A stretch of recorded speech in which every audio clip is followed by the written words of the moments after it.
ప్రభునందు నాకు అత్యంత ప్రియమైనటువంటి వాళ్ళారా, మన ప్రభువును రక్షకుడు అయినటువంటి యేసుక్రీస్తు వారి యొక్క శుభనామంలో మీ అందరికీ నా హృదయపూర్వకమైన శుభములు వందనములు తెలియజేస్తున్నాను. ఉదయకాల సమయంలో దేవుని వాక్యాన్ని ధ్యానం చేసుకుందాము. ఈరోజు వాక్య ధ్యానము కొరకు మనం తీసుకున్నటువంటి లేఖన భాగము కీర్తనల గ్రంథము 34వ కీర్తన 9వ వచనం చదువుకుందాం. యెహోవా భక్తులారా, ఆయన యందు భయభక్తులు ఉంచుడి, ఆయన యందు భయభక్తులు ఉంచువానికి ఏమీ కొదవలేదు. ఆమెన్. దేవుని నామమునకు మహిమ కలుగును గాక. ఈ వాక్య భాగాన్ని మనం గమనించినట్లయితే భక్తుడైనటువంటి దావీదు రాసినటువంటి కీర్తన. భక్తుడు ఇక్కడ మనం తెలియచేస్తున్నాడు, యెహోవా భక్తులారా, మీరు యెహోవా యందు నమ్మిక ఉంచి సాగిపోతున్నటువంటి వాళ్ళారా, ఆయన యందు మీరు భయభక్తులు నిలిపి ఉంచండి. ఎవరైతే ఆయన యందు భయభక్తులు కలిగి ఉంటారో వారి జీవితాల్లో ఏమీ కొదువు అనేది లేకుండా దేవుడు కాపాడుతాడు, సంరక్షిస్తాడనే సత్యాన్ని ఇక్కడ మనకు తెలియచేస్తూ ఉన్నాడు. అవును పిల్లారా, మన దేవుడు సృష్టికర్త, నోటి మాట చేత సర్వ సృష్టిని సృష్టించిన దేవుడు తన స్వరూపమందు తన పోలిక చొప్పున మరి మానవులను మనలను నిర్మించుకొని మన నాసికా రంధ్రాల్లో జీవవాయువు ఊది జీవించు ప్రాణులుగా మనం చేశాడు. అంతేకాదు, మనకు ఏమీ కొదువు లేకుండా సర్వసమృద్ధిని అనుగ్రహించాడు. మరి సృష్టించినప్పుడు మీరు భూమిని నిండించి దాన్ని ఫలించి అభివృద్ధి పొంది భూమిని ఏలమని చెప్పి మనకు అధికారం కూడా ఇచ్చాడు. ఈ సృష్టిలో ఉన్న సర్వాన్ని తిని తృప్తి పొందే భాగ్యాన్ని ప్రభు మనకు అనుగ్రహించాడు. అంతేకాదు, తన బిడ్డలైనటువంటి వారికి ఏ కొరత అనేది రాకుండా ఆయన కంటికి రెప్పలాగా కాపాడుతూ ఉంటాడు. వారు ఏదో దృష్టి నిలిపి వారి బిడ్డలకు ఎప్పుడు ఏం అవసరం అవుతానని మన కొరకు సమస్తాన్ని సమకూడి జరిగించి సమస్తాన్ని మనకు మేలుకరంగా అనుగ్రహించే దేవుడు మన దేవుడు. అందుకే కింద వచనం కూడా మనం చదువుకుంటే 10వ వచనం, సింహపిల్లలు లేమిగలవై ఆకలిగొనును, యెహోవాను ఆశ్రయించే వారికి ఏ మేలు కొదివై ఉండదు. సింహపిల్లలైనా సరే కొన్నిసార్లు లేమి కలిగి ఉంటాయి, కానీ యెహోవాను ఆశ్రయించే వారికి ఏ మేలు కొదువ ఉండదని ఇక్కడ తెలియచేస్తూ ఉన్నాడు.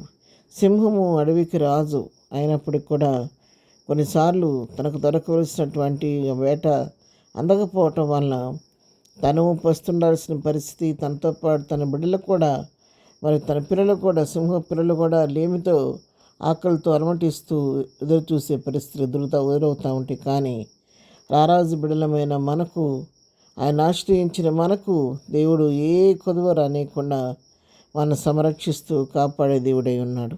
అందుకే భక్తుడు దావీదు 23వ కీర్తనలో చెప్తాడు, యెహోవా నా కాపరి, నాకు లేమి కలగదు. దేవుడు నాకు కాపరిగా ఉన్నాడు కాబట్టి నా జీవితంలో నాకు లేమనేది రాదు అనేది భక్తుడు ఇక్కడ చక్కగా 23వ కీర్తనలో తెలియచేస్తూ ఉంటాడు. కాబట్టి ఇక్కడ దేవుని వాక్యం నీతో నాతో మాట్లాడుతుంది. మన జీవితాల్లో ప్రభు పైన ఆడుకోవటం నడుచుకోవటం నేర్చుకుంటే, ప్రభు పైన ఆధారపడటం నేర్చుకుంటే, ప్రతి పరిస్థితికి లోకం వైపు మనుషుల వైపు పరిస్థితుల వైపు చూడకుండా ప్రభు పైన ఆధారపడటం మనం అలవర్చుకుంటే, ఆయన వైపు చూచి సాగిపోయే అలవాటు మనకుంటే, ఆయన ఎన్నడూ మన చేయి విడవకుండా అన్ని పరిస్థితులకు చాలిన దేవుడుగా ఉండి వెన్నుతట్టి ధైర్యం చెప్పి నడిపిస్తూ మన జీవితాల్లో ఏ కొదువ కొరత లేమనేది రాకుండా సర్వసమృద్ధితో నింపి తన కృప పాత్రలుగా చేసే దేవుడు మన దేవుడు. ఉదయకాలం దేవుని వాక్యం పిల్లారా, మీరు ఏ పరిస్థితిలో ఉండి ఈ వాక్యం వింటున్నారో నాకైతే తెలియదు, కానీ నీ జీవితంలో వాళ్ళు ఏదైనా కొదువ ఉండి లేముండి నువ్వు వేదన పడుతూ ఉన్నావా? ఉదయకాలం నీకు శుభవార్త. నీ జీవితంలో కొదువ లేమి రానివ్వకుండా నిన్ను కాపాడే దేవుడు నీతో కూడా ఉన్నాడు. ఆయన పిలుస్తున్నాడు, మరి మీ భక్తులారా నా యందు భయభక్తులు నిలపండి, మరి మీ జీవితాల్లో ఏమీ కొదువ లేకుండా కాపాడుతాను దేవుడు వాగ్దానం చేస్తుండగా మీ ప్రతి భారం ప్రభు పైన మోపండి. దేవుని యందు భయభక్తులు ఉంచండి. విశ్వాసంతో ఆయన తట్టు చూడండి. ఆయన తప్పకుండా ఆయన గుప్పిలు విప్పి మీ కోరికను సిద్ధింపచేస్తాడు.